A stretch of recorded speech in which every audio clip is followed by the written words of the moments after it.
I'll give you a quick update here. So, where is it here? So we got the Caswell epoxy. We got 2 sets of this. And I'm not going to use it all. But I got 2, so I have some extra on hand. I'm probably use 1 batch, maybe even half of it. So we got stress cracks in these. You say, oh, why is that brass discolored? Well, it's just because I gently heated it up to dry out the tank. After I cleaned it with citric acid, neutralized it, ran BBs through it, rinsed it really good, and put alcohol through it, drained that off. I gently heated it just to dry it out. Nothing big or nothing. It's hard to see what's going on there, but I didn't want it to start rusting again. This one here, like I said, this is the one where we had tried to see if we could solder the cracks. I'm never going to use that method ever again on anything. It never works out for anything. Maybe other people have better luck, not for me. And plus, there's way too much stress cracks. I just didn't have epoxy at the time. I just want to see if I could seal it up so we could try it out, but it's okay. But we did the same thing with this one here. These will obviously get a sanding, and they'll get painted after we Caswell the inside of these with epoxy. And I did get lucky. I got another one of these tanks for 15 bucks total. It's coming that may be a perfectly fine tank that has no issues whatsoever. So one of these may just get a perfectly fine tank, and one of these might just be a spare tank. So that, yay, how about that?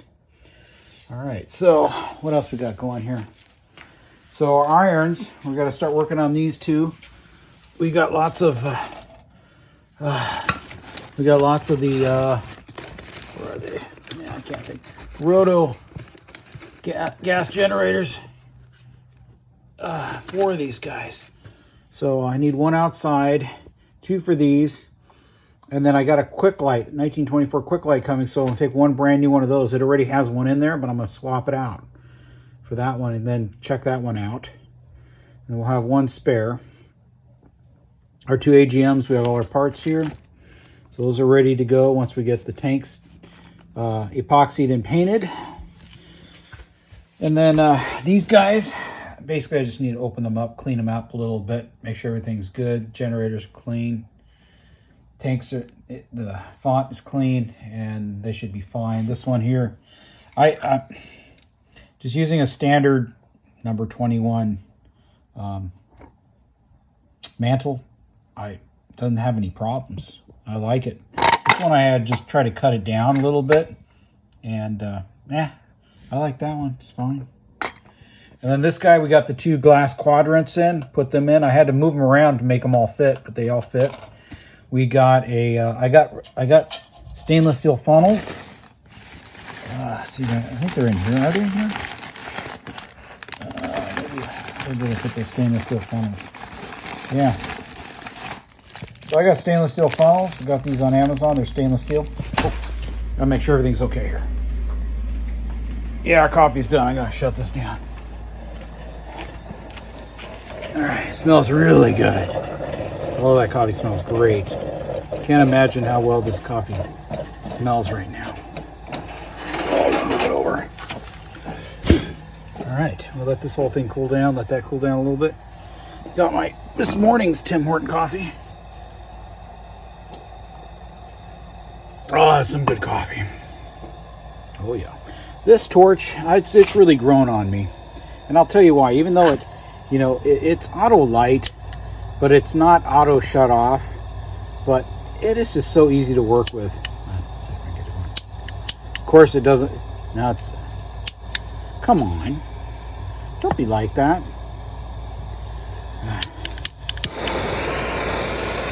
But it's so easy to work with this one. And especially I'm using one of my mini cylinders, 1/4-pound cylinders that I use for my picnic stoves and stuff. But it's just a nice little guy. It's really easy to work, and then when you shut off, you just twist it off. Yeah, this one I really like. This thing has been going, I haven't had to pump it up or do nothing to it. It's just working absolutely perfect. All right. And this stove is, like I say, it's just bulletproof, just like the 1940s one I got. And I don't know if I can open this. Let's see if I can do this here. I can show you. I'm gonna take this off here. I'm going to put it up on this side. I'm going to move this. I'm going to we're off. I'm going to gently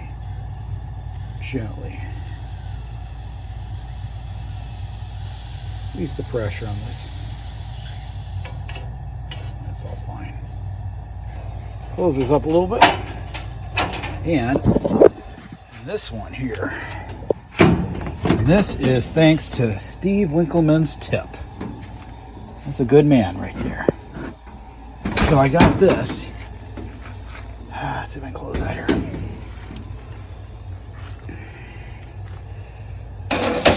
Let's see if I can. Nice grill, fits perfect. Just like Steve said in one of his videos. I got this on Amazon. This one here was a return. I got it for 30 bucks. Total 30 bucks. Maybe with tax, 33 bucks. Something like that. Yeah. Alright. Let's see here. Oh yeah. So we're gonna make some we're gonna cook some breakfast on this thing. And what's even better about this thing is that it's two-sided. It's two-sided. It's heavy, but oh, it's nice. Yeah. You have some nice grill marks there. Look at that. You can make steaks on there, hamburgers. You have nice grill marks. Camp Chef. That was a good tip right there. Thank you, Steve. You gave her an awesome tip on that, and I took advantage of that one.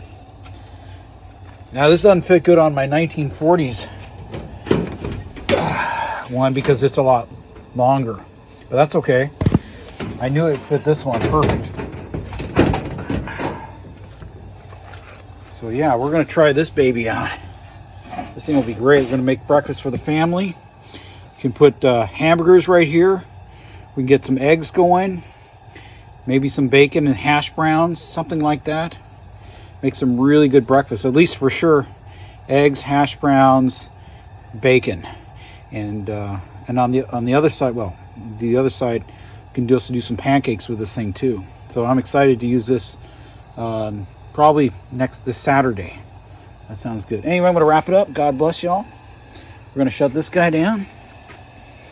Take our coffee in. It's for tomorrow morning. Hang it back up where it goes. Release the pressure.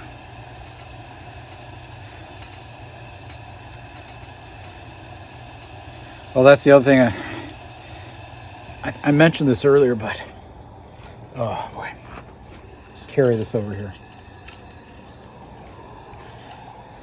So the deal with this camp light, this is my original one. I got this like 8 or 9 years ago, maybe 10 years ago, and this is the one that had the font with all the pinholes that I epoxied. So when you epoxy these things, is when you dry, you put it at an angle so that any residual epoxy will roll to one side and not be in the center, which is what I did. But for some reasons, epoxy still ended up in the center. So when I put in the fuel tube, screwed all that in, it actually bent and broke it. I couldn't tell that because it's like, well, you can't see through metal. So anyway, I tried to fix it with Novell, and I tried a bunch of different ways. I couldn't do it. I drilled out the epoxy through the center there to make sure that it's clear so that the tube wouldn't get bent or broken again. But luckily today I found on old Coleman, he had that particular part, that whole assembly right there. And so I was able to buy it, and it's like sometimes you have to look at another brand. So it was under the Thermos brand, and I lucked out. So I bought 2 of them because I got a second camp light and I got a third one coming pretty soon here. So yeah, sometimes these old lanterns, you have to look at the other manufacturers. They all kind of use similar or same parts, but the Thermos brand used exactly the same, identical. That whole valve assembly with the fuel tube and all, and with the the needle cleaner assembly right there and everything. So yeah, I got lucky. I was kind of bummed because I worked so hard on this thing. So I'm glad I got the part coming in, and I got a spare too. And I got, at the same time, when I was looking for all those parts, I found a spare for the AGM. Because one of them, they both work good now. I mean, I worked hard on those. They work good, but one of them, it had some really bad corrosion on it, and I had to epoxy a hole in the fuel tube. So the one I got coming is in perfect shape, so I can keep the other as a spare. Plus, it has comes with a generator, and the generator's got the needle pricker, which has got the tip on it. So it's like, that's awesome. That's a nice bonus. So anyway, all right, let's shut this down.